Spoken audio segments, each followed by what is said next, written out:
السلام عليكم ورحمة الله تعالى وبركاته. يوفنتوس يودع دي ماريا رسميا. أعلن نادي يوفنتوس صباح اليوم الخميس رحيل الأرجنتيني أنخيل دي ماريا بعد موسم واحد فقط من الانضمام للسيد العجوز. وودع يوفنتوس دي ماريا في بيان عبر الموقع الرسمي للنادي، حيث أكد يوفي انفصاله عن الساحر الأرجنتيني. وكتب يوفنتوس عبر حسابه الرسمي في تويتر: شكرا لك يا دي ماريا، ونتمنى لك الأفضل. ثم نشر في تغريدة لاحقة أهم لقطات النجم الأرجنتيني مع الفريق خلال الموسم الماضي. كان دي ماريا قد انضم إلى البيانكونيري في صيف 2022 في صفقة انتقال حر بعد رحيله عن باريس سان جيرمان.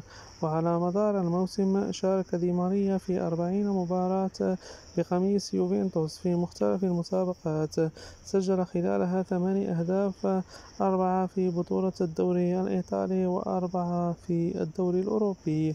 يشار إلى أن تقارير عديدة خرجت في الساعة الماضية تؤكد أن دي ماريا على أعتاب الانضمام إلى بنفيكا البرتغالي.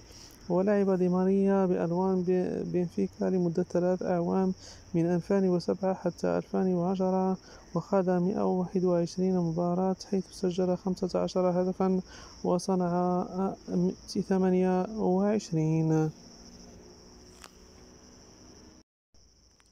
هذا وقد كان النادي يوفنتوس أعلن اليوم يوم الأربعاء أمس شراء عقد المهاجم البولندي أركاديوس ميليك من نادي مارسيليا.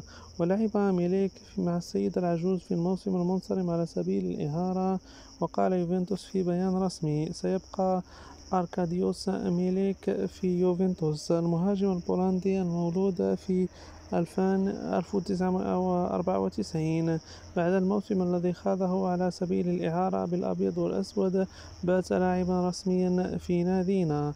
وأضاف: ميليك لاعب فني وذكي ومرن للغاية، واستطاع أن يحظى بالتقدير في العام الذي انتهى للتو ليس فقط بسبب الأهداف التسعة التي سجلها في البطولات المختلفة، لكن أيضا لقدرته على التكيف والحفاظ على مستواه. ووفقا لموقع كالتشو ميركاتو الإيطالي، فإن قيمة شراء أديوس ميليك بلغت 6.3 مليون يورو، بالإضافة إلى متغيرات تصل إلى 1.1 مليون يورو. كما أن اللاعب البولندي وقع على عقد لمدة 3 سنوات. والسلام عليكم ورحمة الله تعالى وبركاته.